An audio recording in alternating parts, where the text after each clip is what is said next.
All right, well, thank everybody for being here today for the St. Tammany Chamber Small Business Council Lunch and Learn.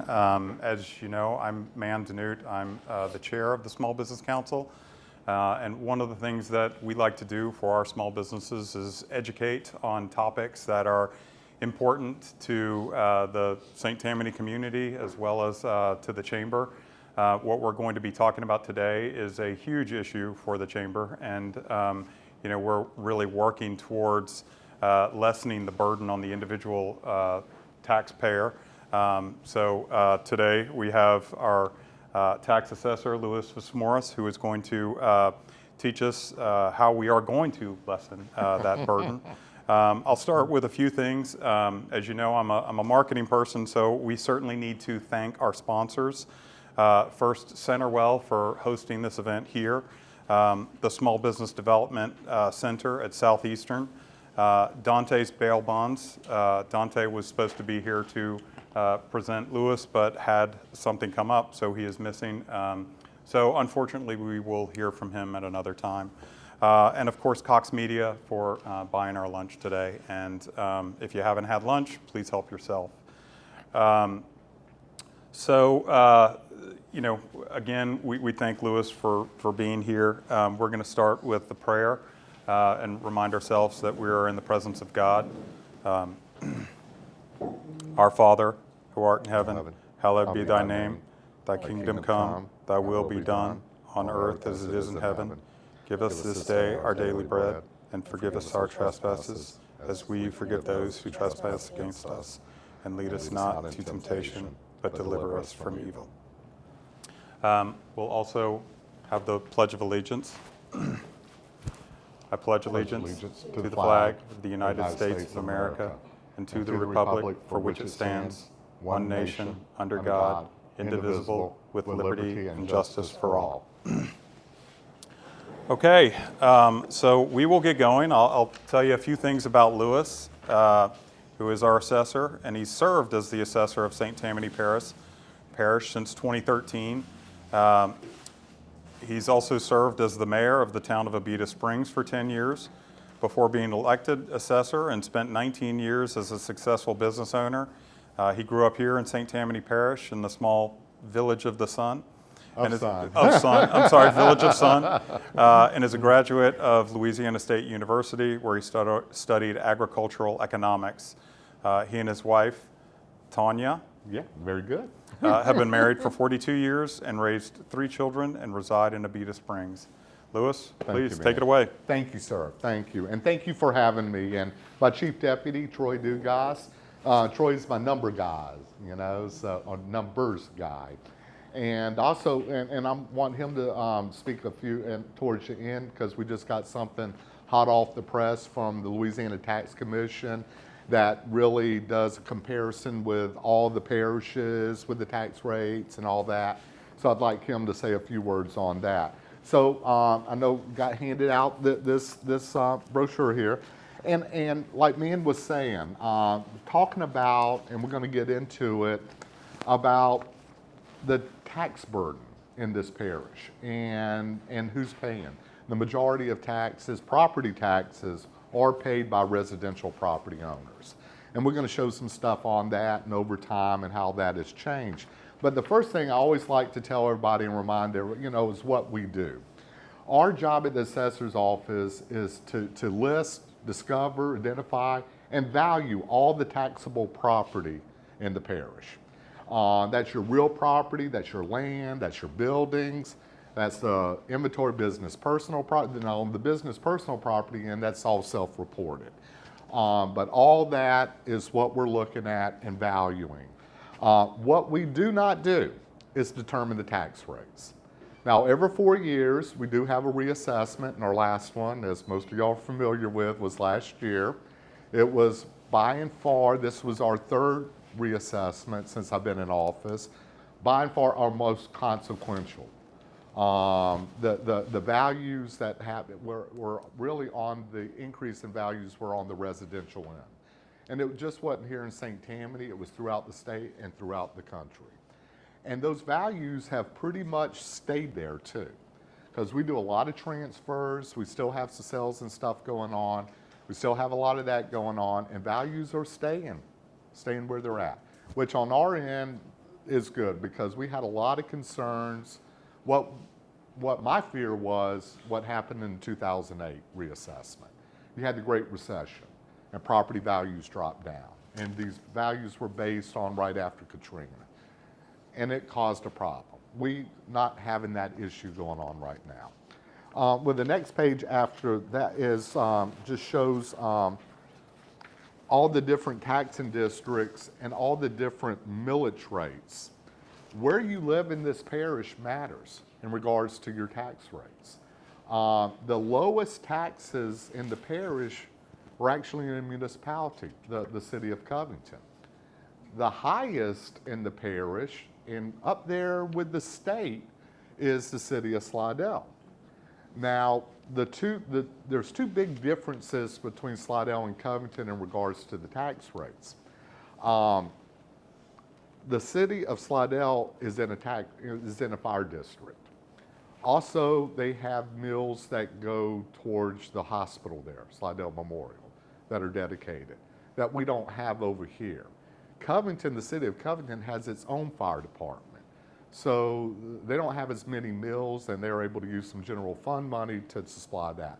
But just those two things, what, Troy, about a 35 mil difference or so, 35, 40 mils, just with those two right there.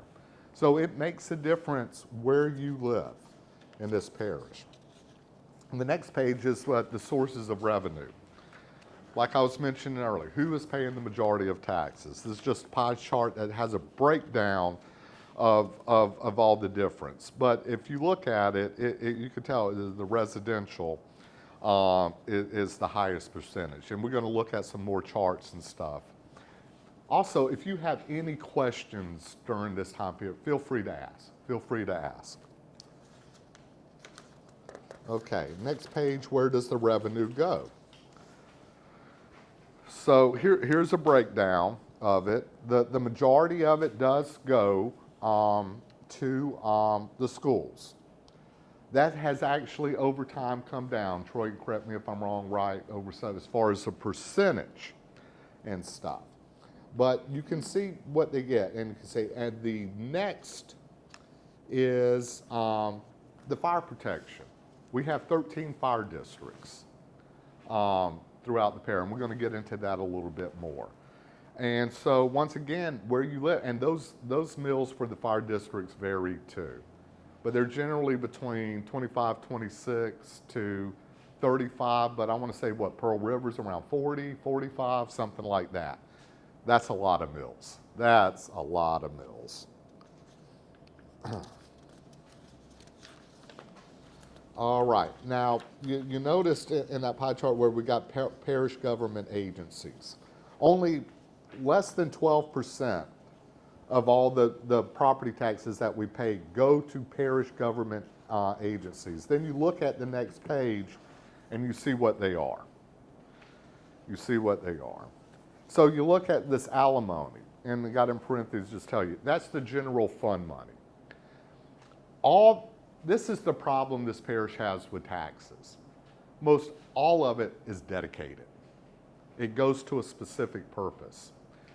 We as voters voted on that to do that.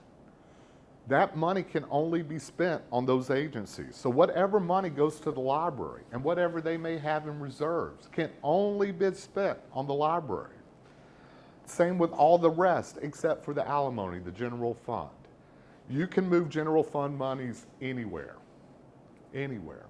And right now we're hearing a lot about it because we got a tax proposal, a sales tax proposal coming up, is that right now the court system, the judges, the courthouse itself, the DA, and then with the sheriff with the jail, all that money has to come from the general fund because there's no dedicated funding for it. Why? Because people at least 5 times has said, no, we're not doing it.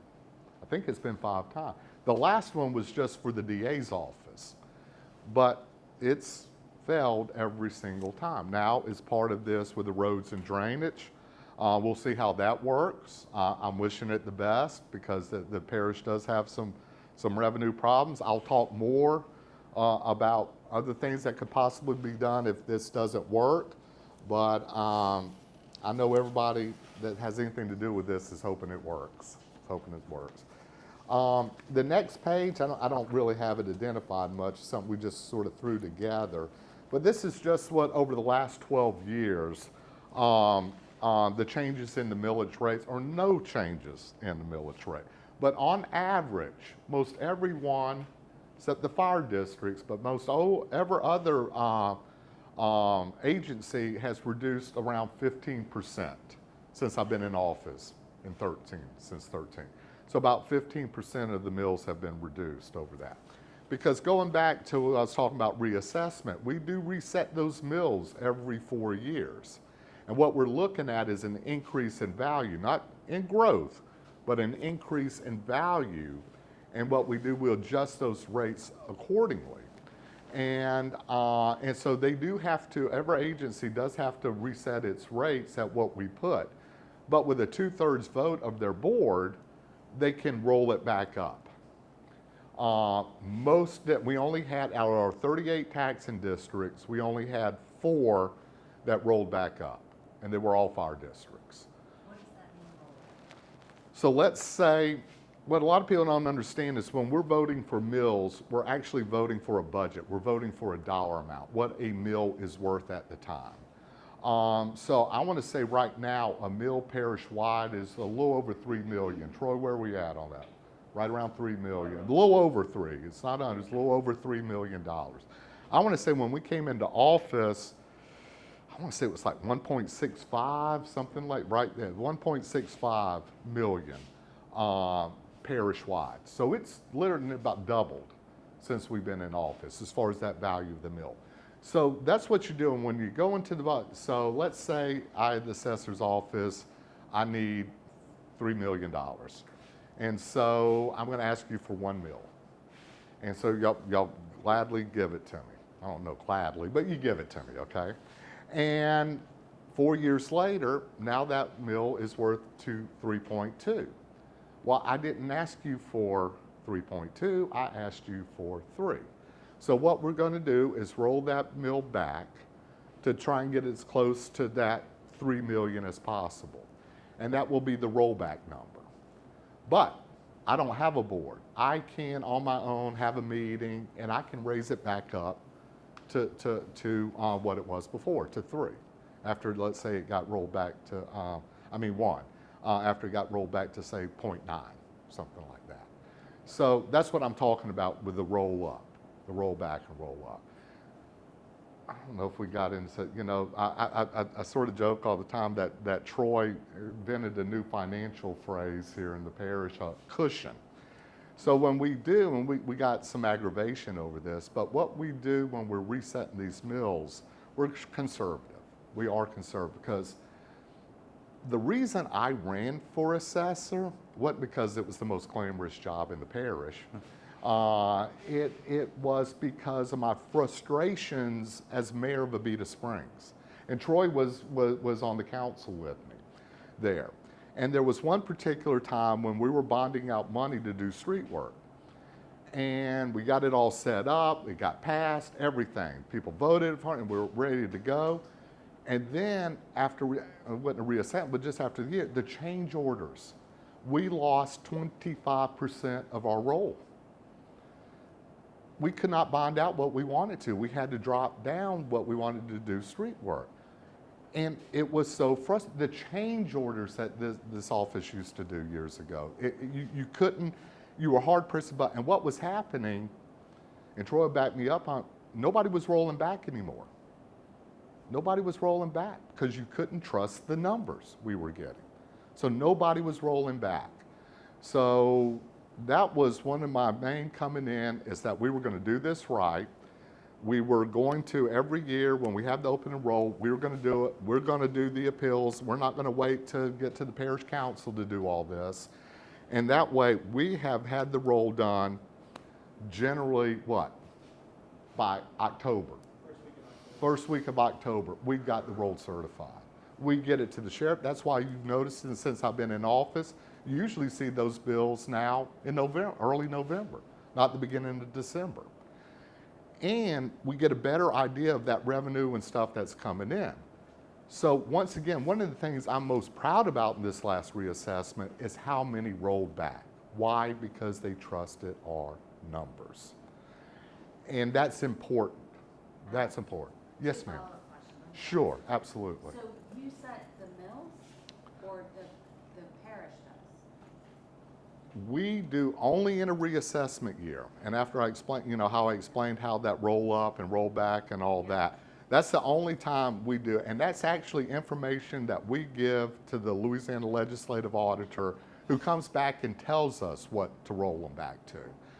But that is, if anything, a suggestion. They're required by law to roll back to that number, but the law allows them to roll it back up.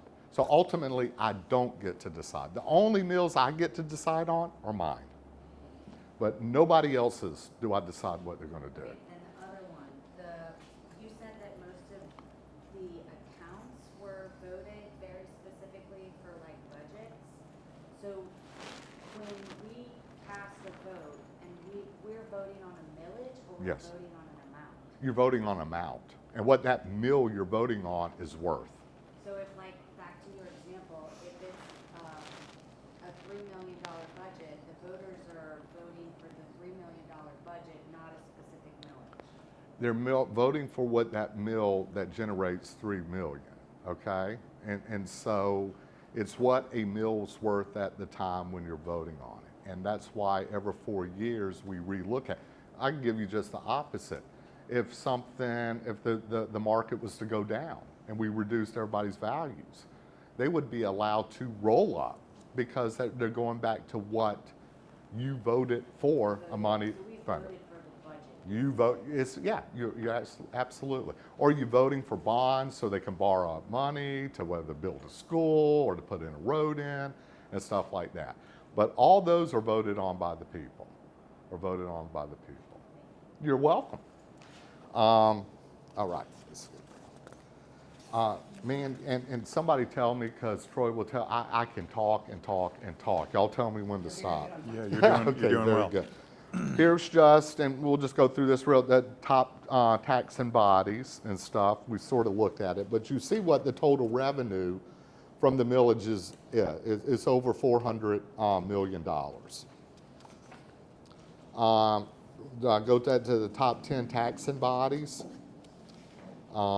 Just gives you an idea. Once again, you've seen in the I'm just doing different ways to show here, because we will be doing another quadrennial report, and a lot of this information will be in it. So I'm sort of testing it right now. The lowest tax and bodies. We thought we'd go ahead and put them out there.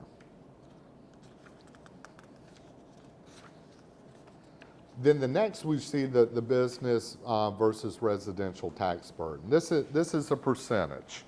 So you can see going back 22 years ago that what the percentage was. What were we looking at?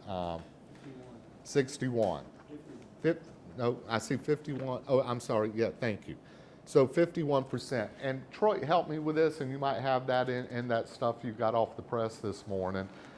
But normally that's about what it is. It's sort of a half and half kind of thing for most parishes and stuff.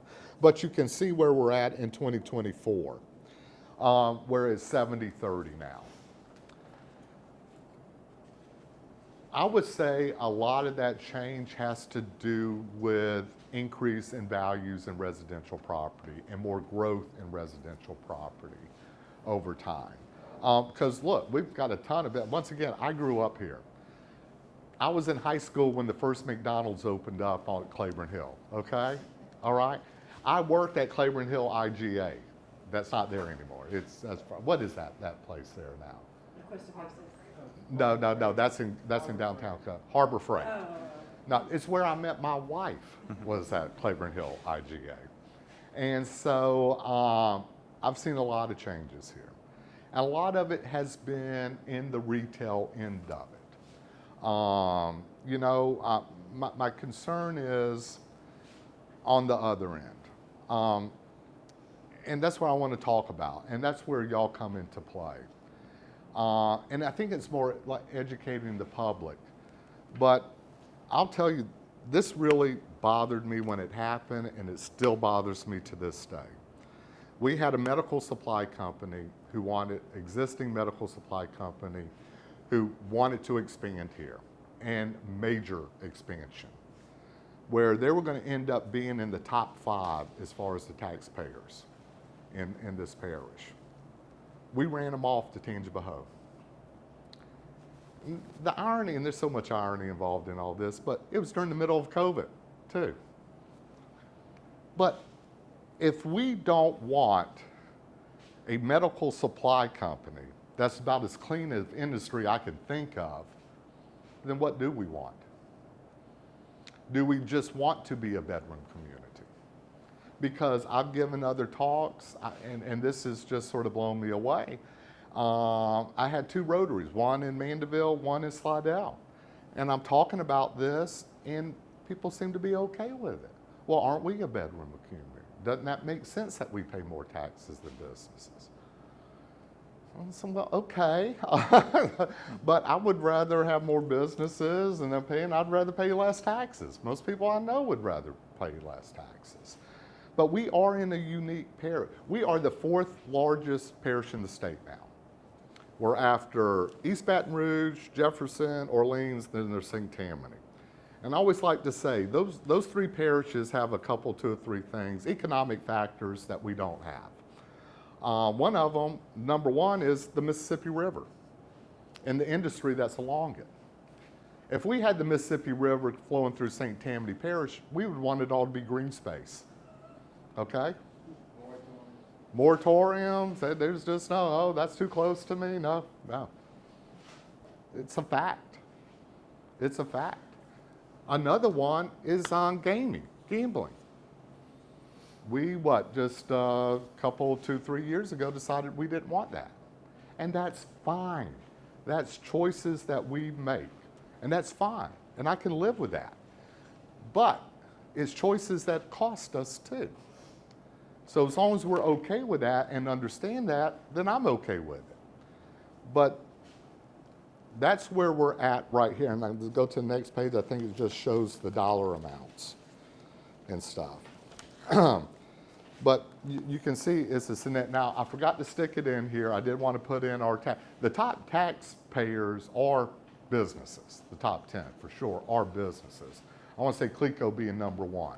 And it's mostly utilities, some financial places and stuff like that. Thank you for bringing that up, Troy. So one of the reasons that this is 70-30 and not say 75-25 is because Folgers had an ITEP and it came off last year, a pilot, payment in lieu of taxes, and they weren't paying a lot, I can assure you. Now they are. That has made a big difference. That has made a big difference. So that sort of helped right there. And there was another, was it Rooms to Go came on and stuff. Now, the only thing commercial that did go up and went up pretty good was apartments. They did go up pretty good. Anybody that's tried to rent, or like me, I got a 21-year-old, him and his girlfriend gonna be renting the side of a duplex from her grandma, $1,350. It actually sounds like a pretty good deal now, doesn't it? But that is just so much money. And yes, I will be helping them pay his rent. Louis, excuse me, will Folgers continue to pay, or was as that long just as a they're still one-time? here. Okay. As long as gotcha. they're still here, they will continue to pay. Nice. They will continue to. Inventory tax because 85%. Most of it is the inventory. So there's a big talk about getting rid of the inventory tax. What, Troy, it's about 6% or so of our revenue.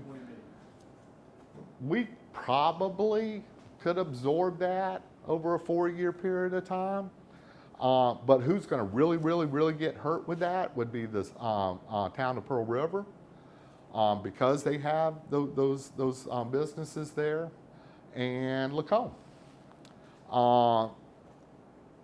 The state has sort of offered a deal to the parishes. If you get rid of the inventory tax, they'll give like a one lump sum payment to you. This is what's always been a little ironic to me with the inventory tax. I'll never forget, Troy and I, it was early on when we met with some members of the legislative auditor and we're talking about this. And they asked, well, do you audit? Well, I don't collect. The sheriff collects. Sheriff sends out the bill, sheriff collects, the sheriff sends the money to all the agencies, including me. The inventory tax, the state actually reimburses you for that. So I said, why would I? I don't have to worry about that being underreported since you're paying them back. I said, if anybody needs to be doing any auditing, it's the state of Louisiana. But that's sort of where we're at with that. So we'll see what happens.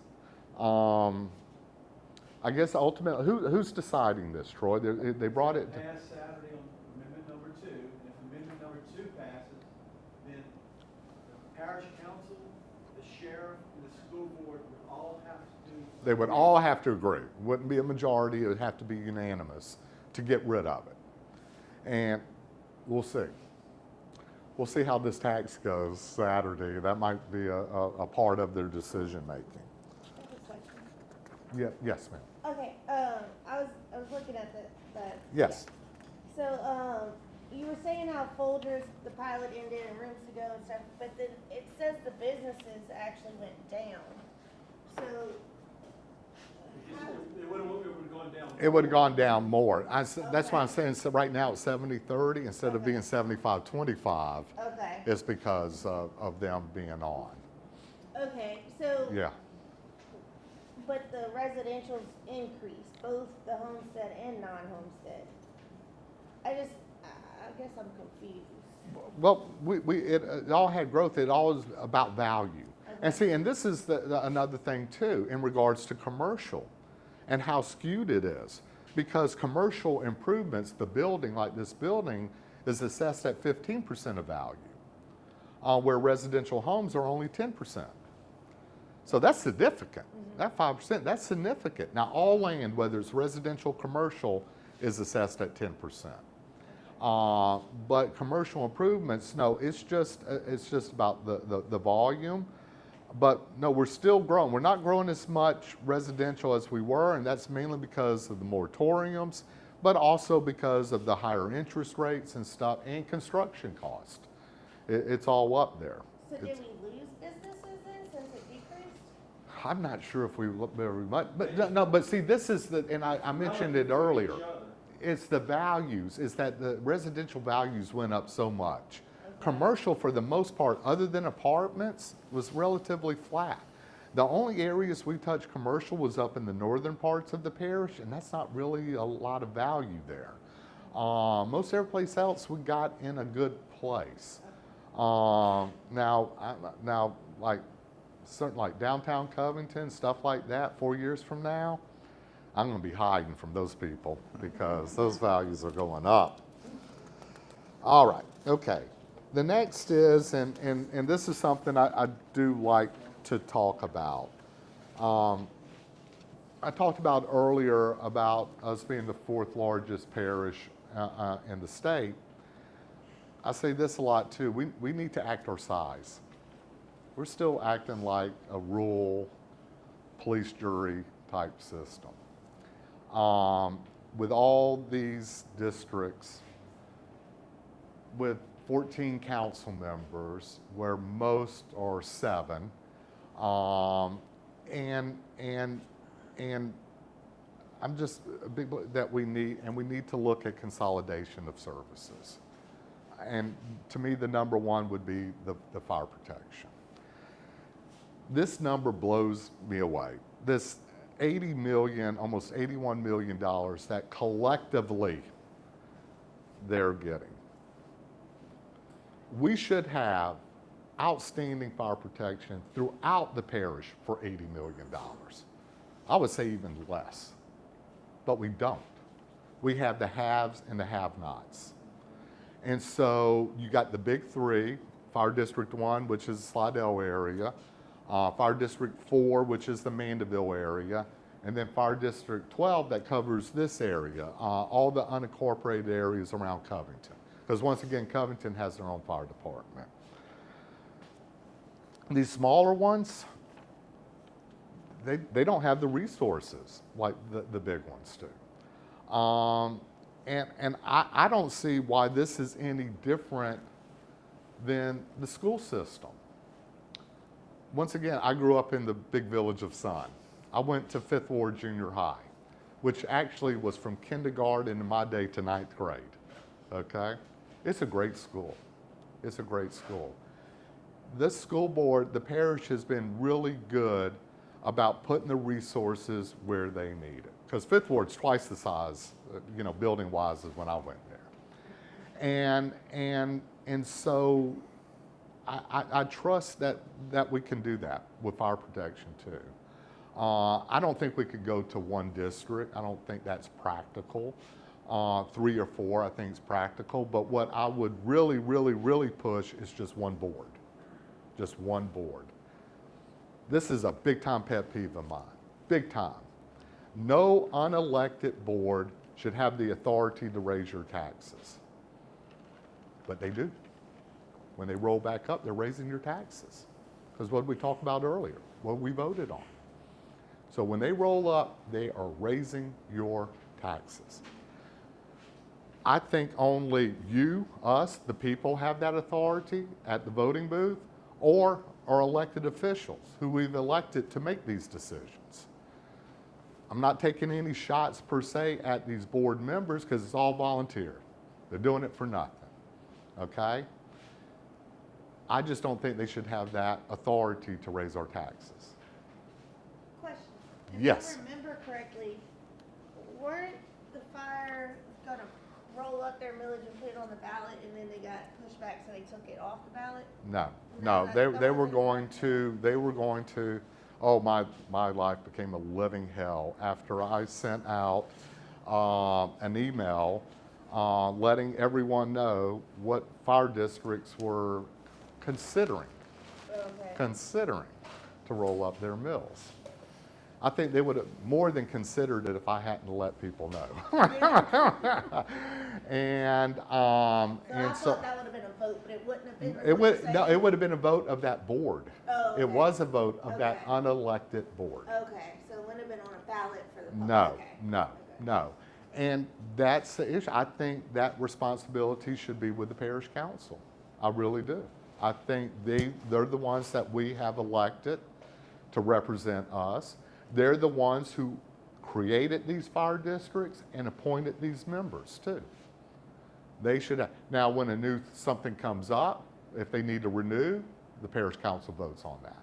They want to do a bond, the parish council votes on it. But they should vote on it too when they want to roll up. Once again, the only 4 that rolled up were fire districts. We even had some, I want to say mosquito control, rolled back more than the number we gave them. They rolled back more. Florida parishes, Mandeville, city of Mandeville, we'll probably lower ours again. I've in my 12 years, I've lowered at least twice more than what I was required to. Why? To make an example that it can be done. So just because they're rolling back doesn't necessarily mean you're lowering the tax burden on citizens. Because the yes and no. value Yeah, that's a great question. That really is. We are to a certain extent, but then again, we're not because you're increasing value. You want to know who benefits from the rollback the most? Those with the senior freezes or the veteran freezes. Because their values didn't change in reassessment, but the mills did go down. And so, and this is something I'm proud of. When we took office, we were like the 4th highest millage rate in the state. 151, 152. Then over time, we got down to 6, and then we're at 9 now, Troy? 130.7. So we've had about 20 mills drop off since I've been in office. But to The your taxes great went- point, to your great point, the values kept going up. So when That's a you great would've point. rolled back more than recommended, that might have helped lessen the tax burden. Yes. Rolling back more. Yes. So just rolling back what's recommended doesn't necessarily. It lessen. helps, but your point, Okay. if anything, hopefully you're breaking even and you're not Right, paying more right. taxes. But what I do know, if they roll up, you are Definitely definitely, paying more. definitely paying more taxes. And once again, I'm so proud of the fact that 34 out of the 38 did roll back. And the majority of people benefited because it's only those in those districts that had to pay that increase and the roll up and stuff. So no, that was a great question. Thank you. Yes, yes. So this is the last thing. Now, I've been told this is boring, but this is my favorite part of my presentation because it says everything about where we've been at and what's been going on in the last 20 years. It's a bunch of numbers, but they say so much. And I admit it, I like numbers. I love statistics. I love statistics. It's one of those few classes I made an A in at LSU, okay? And I wasn't a whole lot of them, all right?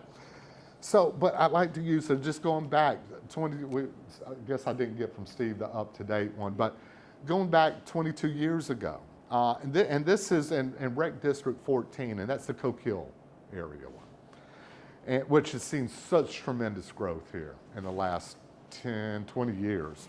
So 2000, there's like 2,500 households. The millage rate's 12.47. I always like to do median. The median taxes was $15.59. Look at the percentage, almost 41% of all those homeowners there were fully homestead exempted. Let's jump to 22 years later. I mean, there's 9,000, over 9,000 homes. The millage rate's come down, but look what the median tax is. You're paying almost $169. But look at the percentage, down to 2.47 are totally exempted. A lot of people in the business, a little different here, but think, well, you know, businesses pay all the taxes because everybody's homestead exempted. No, not in this parish. We have the lowest amount of homestead exemption in the entire state. The closest one to us, I believe, is Orleans. But Troy, you were looking at it, and I said, look at this one like DeSoto and stuff. I mean, you got some that are still 40, 60% homestead exempted. Does that mean that there's like 97% that it's not their primary home? What does that No, mean? no, no, no. That means that no. Just under 75,000. It wasn't that long ago, 20 years ago, $75,000 was a big part of your value of your home. It's not anymore. It's not. It's not. Everybody's pretty much paying. The only ones, for the most part, and when we're looking at this lower percentage that aren't paying taxes, are those who are got the senior freeze or some type of disability or veteran freeze, or live in a house trailer out in the country. Everybody else is paying taxes. Is there any talk about raising the homestead exemption? Oh, I talk about it all the time, but all the time. Nobody's listening. But and nobody listens to. I want it doubled. I thought I had a legislator, not one of our local ones. I can't get the local ones to do it at all. Thought I had, because I ended up hiring a lobbyist because I have to deal so much with the legislature. I thought I had someone to do it, and he pulled out of it.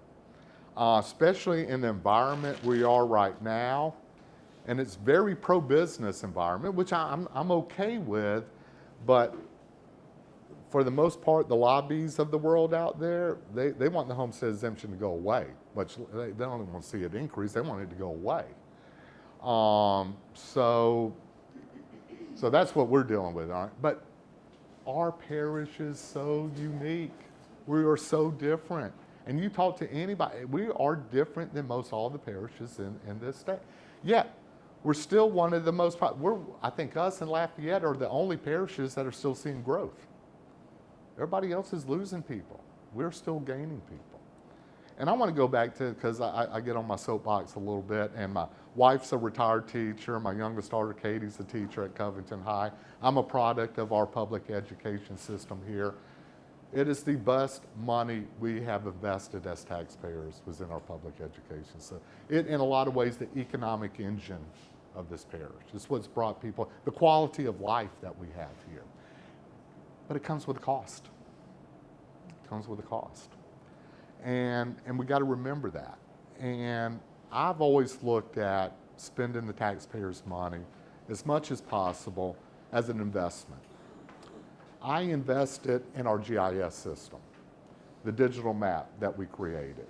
It has paid for itself with all the stuff that we've been able to bring in, find, identify. But what I think just as important it's done is it's brought a level of transparency to what we do. Because everything that we do at the assessor's office, which is to value property, is online for everybody to see, not hiding anything. And so, I feel very strongly about that's when it come in. That's one of the reasons why I wanted to do it. Once again, is to bring a level of transparency. So I invested in the technology, in my people, that's put us in this situation. And so it's something I'm proud of, but I'm very, very, very blessed to have the staff that I do.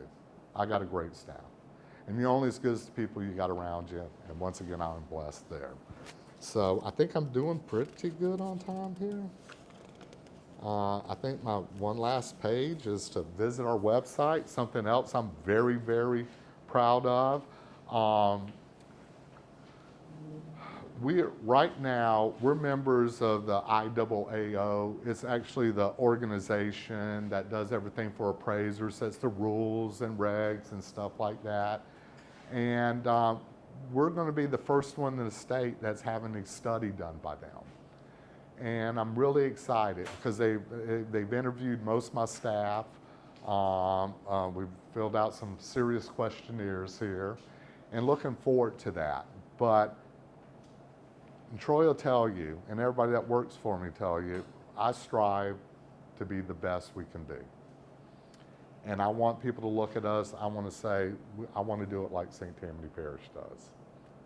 And I feel like we're sort of there. I really do. And the last thing I wanted to mention is that y'all have the power.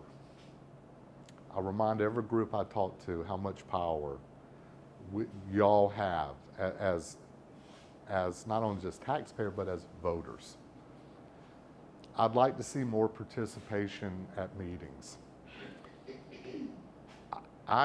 Once again, I was the mayor of Abita Springs. I was used to having at least my regular crowd come in to my meetings. Nobody comes to my meetings. I only have 2 a year. They last about 5 minutes. You know, I have my budget, the one I do for my mills and my budget. I think my first year, I had someone come in, because it's in the courthouse, had someone come in, they were looking for a drainage meeting or a water district meeting. And I said, no, sir, you're at the assessor's where I'm doing my budget. Oh, I'm sorry, I didn't mean to interrupt. I said, no, you're not interrupting. I said, matter of fact, would you mind staying? I said, I would love to have at least one citizen here. And he agreed to stay. And with all the controversy I sort of had here going on, all the stuff written about me on social media, I told Troy, we're going to have so many people at our budget meeting. And I was so excited. I was so excited. We're going to have so many people there. I said, let's get some cups out and some pens with our names on it and stuff. Nobody showed up. Nobody showed up. And I thought for sure if ever I was going to have anybody at my meeting, it would have been that one. How do you advertise them? I do it online. I do it in the paper, and then we post it at all. But it's always going to be, my budget's all, usually I think Troy's making me, for whatever reason, we're doing our meals early this year in May. We're going to lower it, we're going to show everybody you can do it. That's what Troy, I knew there was a reason why I was doing that. But we usually do it in May. So May, June is when we set our meals, and then November is when we do our budget. October, November and stuff. But we always put it on our website. And once again, I invite you to visit our website. We got a great, great, great website. Yes, sir. Is there any proposal or any thoughts on giving tax incentives to people to develop the middle part of the parish? The Laconia, north of I-12. I mean, we have a ton of empty land up there, and, you know, it's. There is for residential property, there is. It's called the investor rate.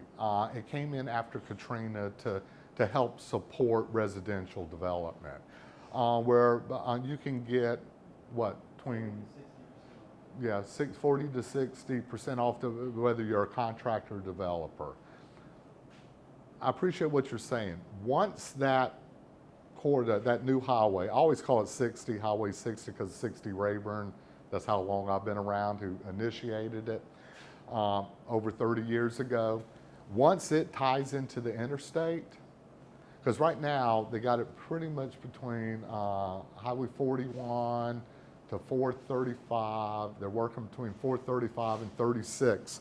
When they get from 36 to the interstate, that area's going to blow up. It's going to blow up. Troy was talking to the owner who owns most all the Poitevin, one of the Poitevins owns most of that land. Troy, remember, what did he say? They could be up to $500,000. Yeah, he owns like a 10-mile stretch, I believe, on both sides of the highway. And he used an urban planner in Atlanta that said he could see 500 to 600,000 people living on the property that Poitevin owns. Just that. Now, that's not something that happened overnight, but if we continue the growth that we have, yeah, I can definitely see that over 20, 30 years, that definitely happening. Because Sun's even changing, and Sun has not changed ever, and it's even changing. The menu at the House of Seafood and Bush hasn't changed. No, it hasn't. No, it hasn't. Still, they come in with those buses with people, you know? Yes, yes. So there's really no incentive, not necessarily incentive, but any kind of potential tax breaks for businesses to develop. Now, in regards to businesses, no. Now, there's all kinds of tax breaks for businesses. Well, there's a similar one we've been trying to get our legislators to introduce. It's similar to the residential, and actually one of the representatives from Slidell is probably going to introduce something next year when she has more than 5 bills. So we have been talking for maybe a decade about the problem there from a commercial development standpoint. Yeah, it's just politically if they can get that to happen. But no, it would make sense, and we are supportive of something just like we were talking that investor rate for residential, the same for businesses. Same for businesses. But you know, you got, and they're not really doing ITEPs anymore, it's more of these pilots that they're doing and stuff. But there's always those with the Economic Development Foundation, whatever they call it now, CORE. Louisiana CORE, St. yeah. Tammany Court. St. Tammany CORE. But a pilot, St. Tammany Court takes ownership of the building once it's built until it's paid off, and they do the bonds through them. So it's government owned in theory, so it's tax free. So instead of paying taxes, they make a payment in lieu of that to the various tax divisions. Troy, any of the stuff that you got from the tax commission that jumped out to touch most of it? The only thing that you might say is the homestead exemption hasn't changed in 50 years. The value, where the values went up over that 50 years, the tax burden moved from business to individuals just by inflation happening. What did we calculate? A homestead exemption would have to be like $350,000 today to have the same effect it had 50 years ago on a $75,000 house. Isn't that in the Constitution, the homestead exemption? Yes, it And is. I think that they were talking about wanting to take it out, right? But that's not in Amendment 3. That's still staying in the Constitution. They're not looking to pull. They knew politically they couldn't do that. Yeah, but it's staying at 75,000, and it's an excellent point that Troy's making. Is that when this was put into effect, like I said, probably your average home back then. This was 1980, I think, when it was increased to 75,000. Probably your home was 75,000. The first house my wife and I, Tanya, bought in Abita, early 90s, like 92, 93. We paid $48,500 for it. About a 1,500 square, 3 bedrooms, small lot and stuff. A nice little house, for us and stuff. That's about what I paid for my Tundra I got parked out there, okay? All right? So I looked it up. So this house that paid that back then, I think 2 years ago sold for $200,000. Your average home now is around $300,000. So my proposal was to double the homestead, not increase it to 100,000, but to double it to 150. That seems fair. You're still going to be paying on $150,000 and stuff. It's really, y'all have to get out to talk about it because like I said, I've been talking about it for years. And If that happens, they're concerned about where does the revenue come from? That they're basically gonna say, you don't have to pay the millage on these. now, if you increase the homestead, it's going to help resident, but it's going to shift the burden. It's going to shift the burden to businesses, okay, is what it's going to do, and to higher end homes. Everybody's going to still get their money. It's just the rates could go up. If we would have done something like this, though, this past reassessment, the rates wouldn't have gone up. We wouldn't have rolled anybody back, but I'm sure you could have got legislation that said you can stay where you're at, but you can't increase. Probably wouldn't need that. But don't you think, Troy? I think this last reassessment, and anytime I think, even if we were to increase the homestead, I would not believe it would be proper to do it until 4 years, till the next reassessment. That's all. Or, and there's talk of phase in.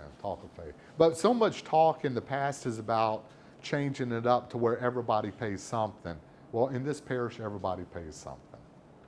So, I'm trying to understand. All right, so the assessor value that you determine, basically, the value of the mills basically changed because of inflation and population and all that stuff, right? Is that the main driver of the? It's a value. Yeah, It's so the it's value just of the like any property. kind of money It's and an stuff. increase in Okay. values that increase that. So, could,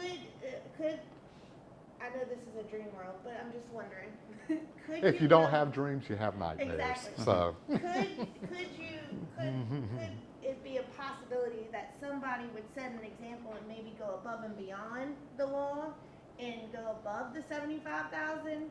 Or you Can't. can't do it because it says that it's in the it's in the Constitution. so it's not just a law. We would have to vote on it. Okay. Everybody would have to vote. 'Cause The I know entire like with state. laws you can go above and beyond, but that doesn't No, work with no. constitutional My law. suggestion would be to allow each parish to decide that. Okay. Because we're not all the same.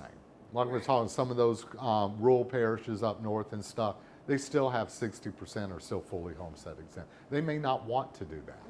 Where here in St. Tammany, you definitely would want to do it. Right. You would definitely want to do it because, like I said, we only have right now 5-6% that are fully homestead exempt. And like I said, because we have a lot. How many we have on the senior freeze now? 20,000. 20,000 out of 100,000 or so residential properties, So like fifth.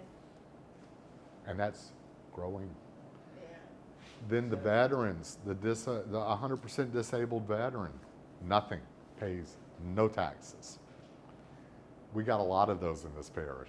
We did not know we had that many. It actually affected the Folsom area We got nasty phone calls. because something we didn't assume. I thought most may live in the Slidell area, to be quite honest with you. Obviously, there were quite a few that lived in the Folsom area. It had an effect on their fire district and rec district there and stuff. So no, it's a, and I make sure everybody knows about these exemptions. I make sure everyone knows, and the homestead being the biggest one. But it's always like that old saying, we all go out to eat here, and I can't. I forgot to bring my wallet, and so y'all don't mind buying me lunch, Well, then next time we go to lunch, well, man forgot his wallet too, and I forgot mine again. And so the next thing you know, before you know it, you only got a few people paying for everybody. So you got to be careful with these. You got to understand and appreciate them and stuff. Yet at the same time, there's not an exemption out there that I'm not comfortable with and good with. And they've all been voted on by the people. They've all been voted on by the people and stuff and everything. I think they all remain protected by amendment number 2. Yeah, yeah. They don't take anything. No, no. So all the all that and stuff like that. But I'll be honest with you, my preference would be, instead of doing these exceptions here and there, just increase the homestead where everybody benefits. And it's so easy on us to do. And the sheriff's department. Really, it's the sheriff's department that has, I mean, because they're the ones that send out the bills and have to do the collecting. So, but we have a good working relationship, along with the clerk of court. Troy, anything you think of right off the bat? Any other questions? Y'all had great questions. Thank y'all. Thank y'all. Thank y'all so much. Thank you. Well, thank you so much, Louis and Troy, and I'm sure your team who helped put this together. Clearly, you know, this is an example of good government and efficient government. Thank you. Thank you. So we really do appreciate Thank you. witnessing it firsthand. Well, thank you. We certainly appreciate the information. It's very good, and you know, do kind of like Louis said, consider this, you know, at the ballot box. You know, when you go there, and you know, does this parish want to remain, you know, more of the bedroom community, or do we also want, you know, businesses to, you know, help pay for some of these things and lessen our burden as individuals? So again, thanks. Thank you, sir. We Thank really you. do appreciate it. Thank you.